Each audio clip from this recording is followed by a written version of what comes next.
Hey guys, in this video we are going to talk about Pandas Series data structure. It's a one-dimensional data structure that allows us to hold our data. It consists of data part and an index part. So data is the regular data that we are holding within series, and the index is a data structure that's internally used to refer to the data. Now let's switch to the directories that are supposed to hold our code. Let's create our virtual environment first.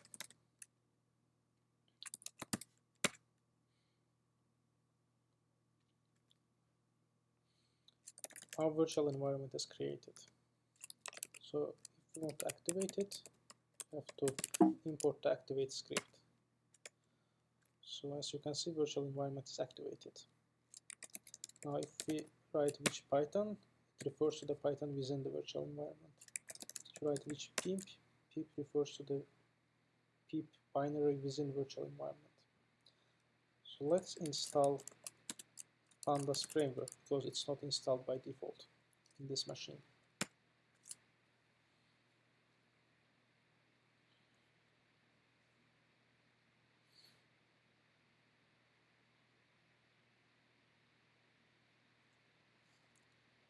Let's launch the interpreter and import Pandas. Yeah, Pandas library is successfully imported now. Usually Pandas library is imported using the alias PD because it's much shorter. So PD and Pandas are the same names, here referring to the Pandas library. So what we're gonna do now, let's import NumPy as well. And let's create, NumPy is actually getting imported as NP also. It's just a policy, you can use any name you want.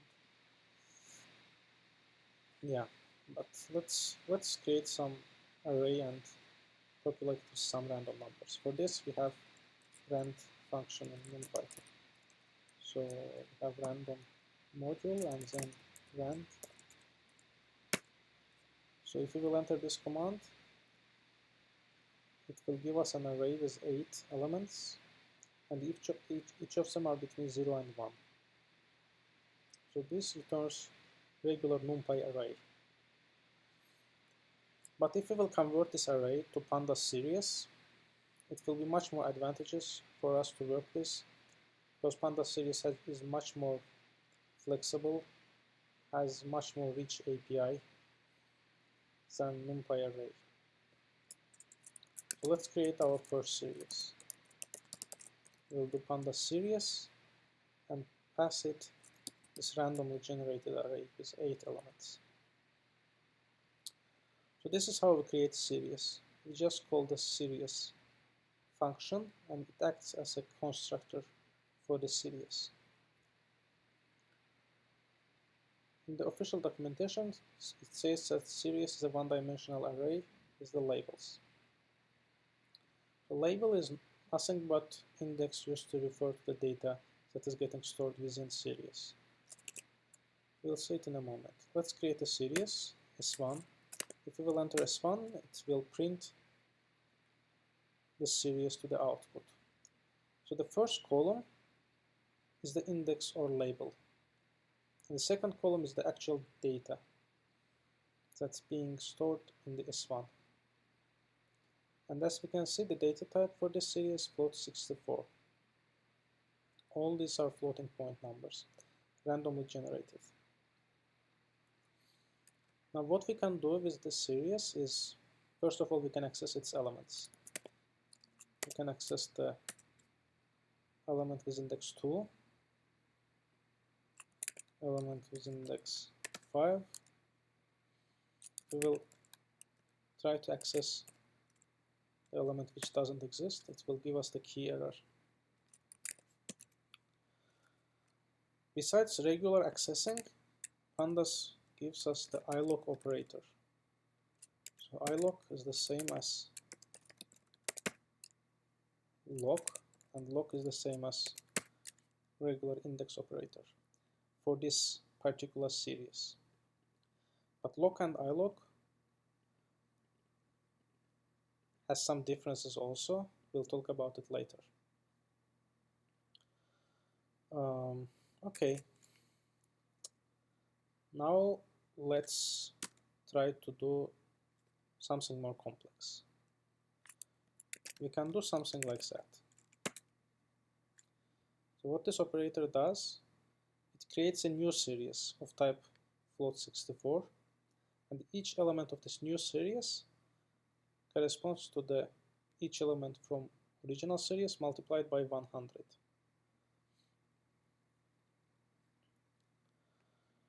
So let's first assign this new series to some variable. Let's say s2 is equal to s1 multiplied by 100. If we print it, it's some series, and all the elements in this series are between 0 and 100. Let's just assume that these are exam results for some students, and we are let's say passing grade for the exam was 50. So we want to know which students have been passed from the exam successfully. So we will do this. So it will create a new series, and each element of this new series is either true or false based on whether or not the element of S2 is more than 50 or not. So as we can see, 0's first, 6th and 7th students had passed the exam.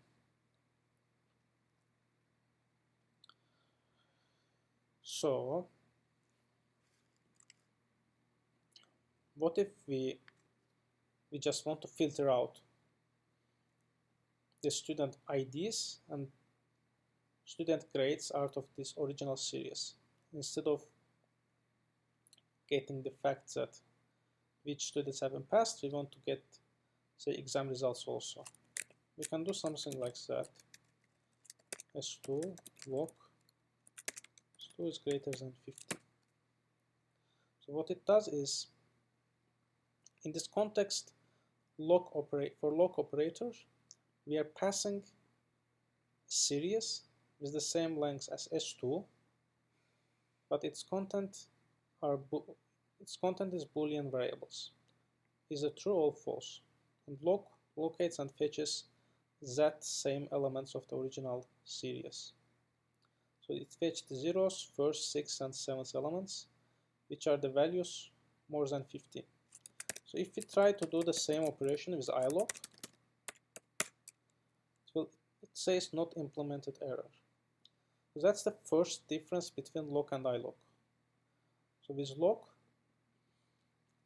we can use the series with the same lengths, consisted of true and false values, but with iloc we can't do it. So as we see, this particular expression is very powerful, and it returns us a new series, and we can work using new series. So let's say we are not only interested on students which had passed the exam, but we want to know what's the passing average. Like, what's the average score of students which have passed the exam. Then we can do something like that. Let's first print all the passing grades. Then let's do this. Since this expression itself corresponds to the new series, we can use any series method we want. We'll do average. Oh, it says doesn't have avg method. Okay.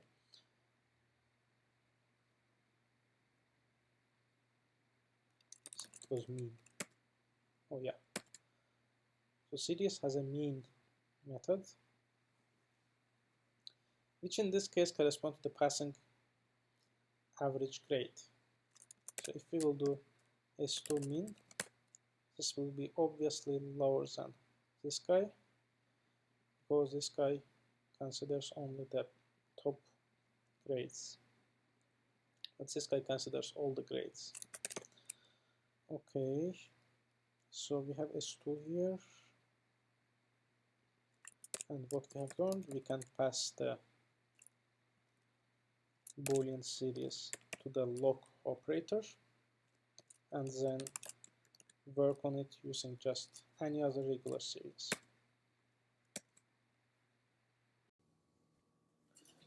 Now let's create another series using another method.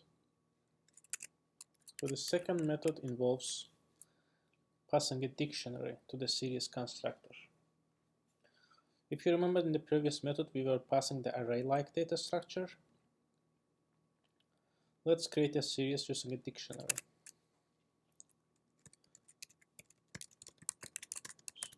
PD and let's first recall what the series is like when we are passing it an array. Let's pass 500, 600, ABC. It gives us a series, and its index is consisting of numbers from 0 till the length of the series -1, in this case 0, 1, 2, and the data consists of the elements that we have given to the series constructor as an array. If we will create series using dictionary,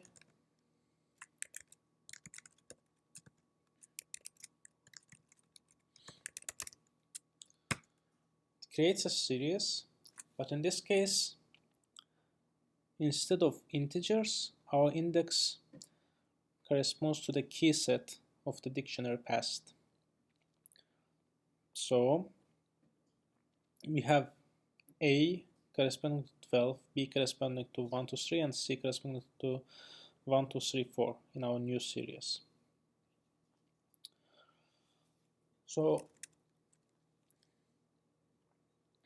if our index are not just integers from 0 till the length of the series -1, log and ilog operators behaving differently. Let's assign our series to some variable, say S3, and we print S3. It's getting same thing is getting printed. Now ilog operator and log operator are different for this series, and the difference is ilog operator accepts only integer numbers from 0 till the length of the series -1. So we can give either 0 or 1 or 2 to the ilog operator for this particular series. We can't give it an A. It gives that ilog operator can't accept a string. And we can't either give 3 because 3 is out of bounds. So we can either 0 or 1 or 2. What we should give to the log operator? For log operator, we can give any value from the index. So our index consists of the values A, B, and C. We can give any of them to the log operator. If we give 3, it fetches the corresponding value. A, same thing, B, same thing. So that's the main difference between log and ilog. Log operator accepts the values from the index. ilog operator accepts values from 0 till the length of the series -1, independent of the index content. So series has a data member called index as well. It tells us what is stored in our index, in this case A, B, and C, and the type of the element stored in index, and the type of the index itself. So it is a regular index. But if we create the Pandas series using an array, let's create it.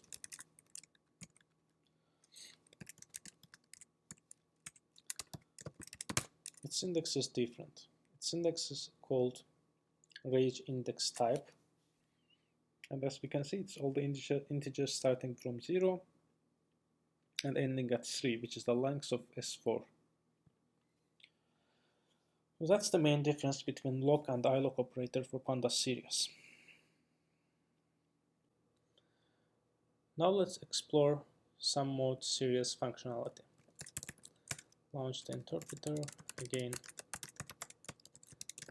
import pandas and numpy, and let's generate a series with 10 random numbers. Pandas series random rand. This will give us 10 random numbers between 0 and 1, and if we multiply this numpy array by 20, this will give us 10 random numbers between 0 and 20. Let's assign this value to some variable and let's print it. So as we can see, it's a series. As always, data is printed on the right hand side and the index is printed on the left hand side. The data type for this series is float64. Okay, what we can do is we can use the describe method to get some high level properties of this series. So here is the describe output. Count indicates that we have 10 elements in our series. Mean is the average of these elements. STD is standard deviation, and minimum of these numbers is 0.53. And these guys here are 25th, 50th, and 75th percentiles. As we can notice, these numbers are not actually present in our series. For example, 2.97 is not here. So what Pandas describe method does, it just gives us an estimation of what the 25th, 50th, and 75th percentiles would look like. And the maximum is the maximum of these numbers, which is 18 over here. Let's create another series, not randomly populated, but let's create it ourselves. Let's do it 10, 20, 30, 40, and 50. Assign this one again. So if we will tell the describe method which percentiles are we interested in explicitly, it will give us just set percentiles. So let's do this. Percentile is equal to just 50th percentiles. Oh, it should be 0.5. Oh, had a typo. So okay, now you can see that 25th and 75th percentiles are not there because we have indicated explicitly that we are interested in 50th percentile only. So 50th percentile is 30, as we have expected. Let's say it to give us 25th percentile. 25th percentile is 20, as we've expected. So let's say we are interested in 25th, 35th, and 50th percentiles. And here's S1. So 25th percentile is 20, 50th percentile is 30, but 35th percentile is not actually present in our series. What Pandas does, it basically does approximation for this 35th percentile, and It's a pretty cool technique. If you're working with the large data sets, it comes very handy. Okay, now let's look at another feature of Pandas Series. Let's create Pandas Series based on label index. Let's create new series to demonstrate Pandas functionality. So I copy paste this series to the clipboard, and what it does, it creates a series based on the label index and assigns this series to the S1 variable. So if we print S1, as always our index is on the left hand side and our data is on the right hand side. So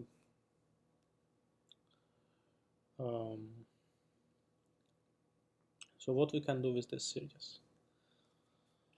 So basically what I tried to indicate with the data here is the index corresponds to the name of the classes, and the values, data points here, corresponds to the number of units per each class. So let's say at our university one unit is equal to 6 credit. It's pretty good, huh? 6 credit. And we are interested in what are the credit number per lesson. So we want to basically, let's say for chemistry, number of credits is 6. For mathematics, it's 12. So how can we get one-to-one correspondence between the class names and the number of credits per class? So we can do this using the apply function of series. Say this is data points are units, and multiplied by 6. Yep, that works. So the left hand side is again our class names in the same order, and the right hand side is the data for the new series. Each data point corresponds to the original data point multiplied by 6. And this method is immutable, so if you print S1 here, S1 has not changed by apply method. And apply method yields a new series. Let's say we are interested in how much credit we can get out of all the classes. So if we do sum, this gives us the total credits that we can get if we take all the lessons. Let's say our university has a cutoff which is 45, and in order to pass or graduate from the university we have to hit at least 45 credit. And we are interested which lessons should we take, just to brute force the lessons and pick up the best ones that we like. As our index is a labeled index and not an integer one, we can filter the classes by referring to the index. We can do it like that, S1 index, which yields us an index object, and then if we do isIn method and pass it sum. We don't need actual Unicode strings here, just strings will work.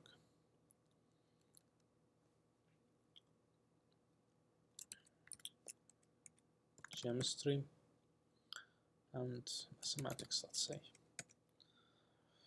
It will yield us a new NumPy array, and the content of the array is just Boolean variables. And as we have seen earlier, we can pass this Boolean series to the log operator, and the result is a new series containing only astronomy, chemistry, and mathematics classes. So if we want to calculate the total number of credits for these lessons, we will do the same operation, apply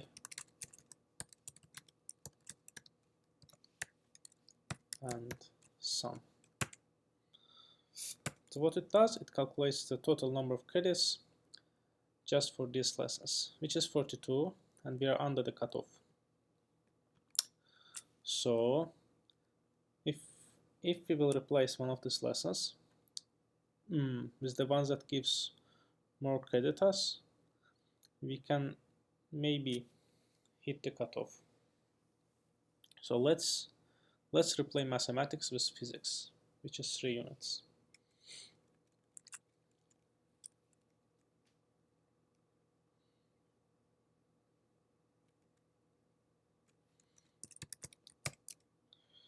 Okay, nice. Now we see that if we take astronomy, chemistry, and physics classes, we are getting 48 credit, which is above 45, and we can hit the cutoff.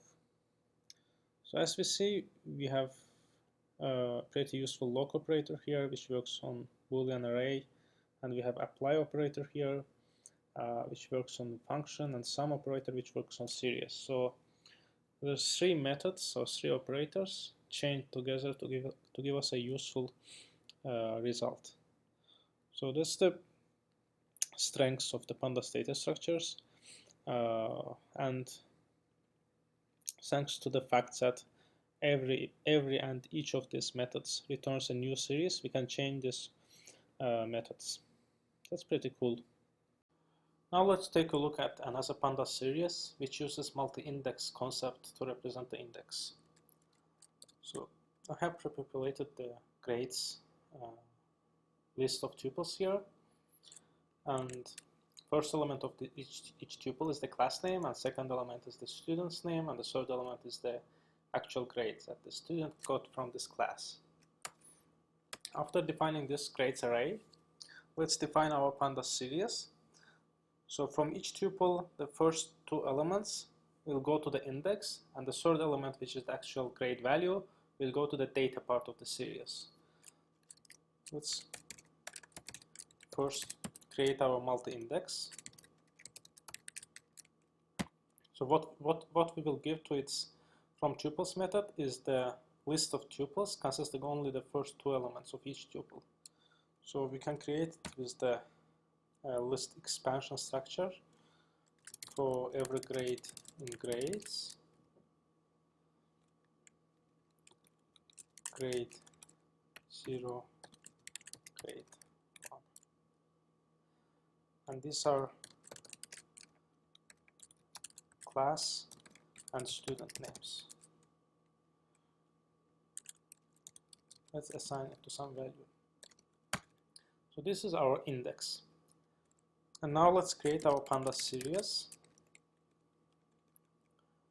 Data will come from the third element of each tuple. So it would be grade 2 for grade in grades, and index will be idx.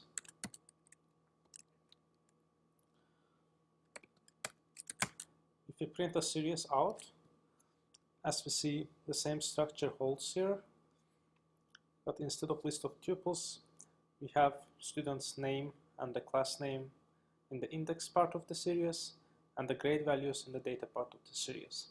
So as we see, it's the same data, but because we have converted the list of tuples to the series, we can do very powerful operation on it. And especially if we had like not 4 entries but like hundreds of them, we'll see in a moment how powerful it can be. Now let's say we want to learn what's the average score for a particular lesson. So we can do it by using loc operator and giving it a class name, and then simply calling the aggregate function. So what it shows us is the aggregate value that the students got from the math class. So 20 and 40, the average value is 30. The same thing we can do with physics as well. So as we see, it's, oh, I think I have misspelled the physics name here. Let's recreate everything. with the correctly spelled names. So we'll have index and we'll have our series. And if we do average value for the physics, it will be 88, which makes sense. Now, what if we want to learn what's the average value per student? As we can see, student is the second element of our index. So for doing that, we have to swap the index columns here. So if we will do swap level 0 and 1, this method returns us new series, but our index columns swapped. And what we can do the same operation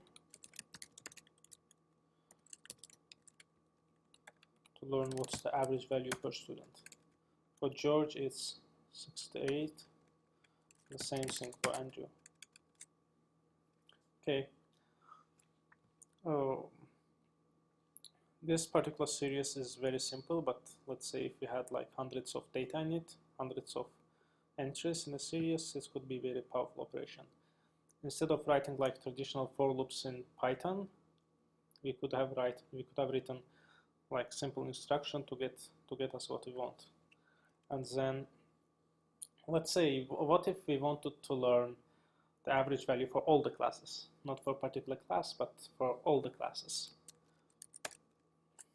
Then we can do another powerful operation, which is group by.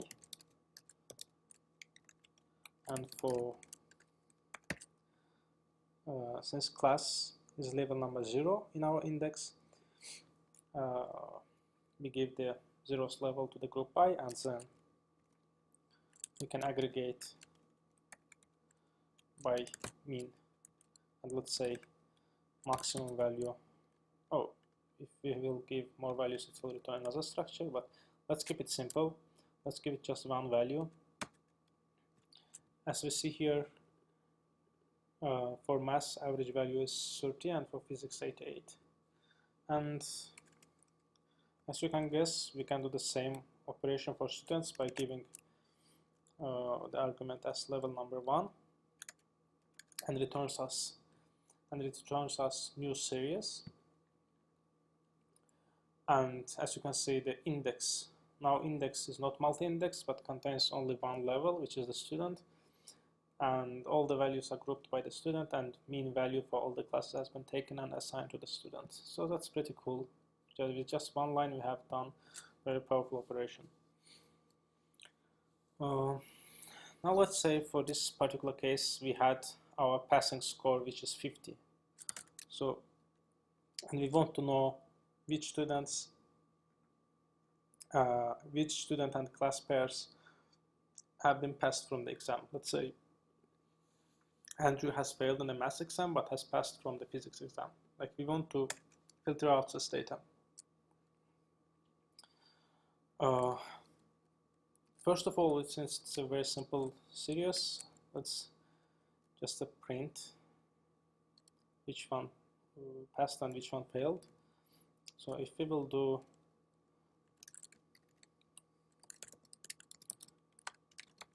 this operation,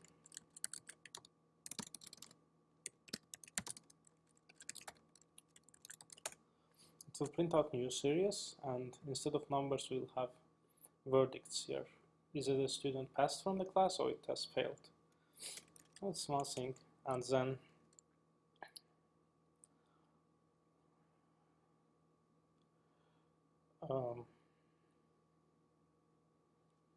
then what we can do, we can compare this series to just one value, which is pass, and it will return us new series with the same index, but instead of the strings, our data is populated with Boolean values corresponding to the fact that whether student has passed from the class or not.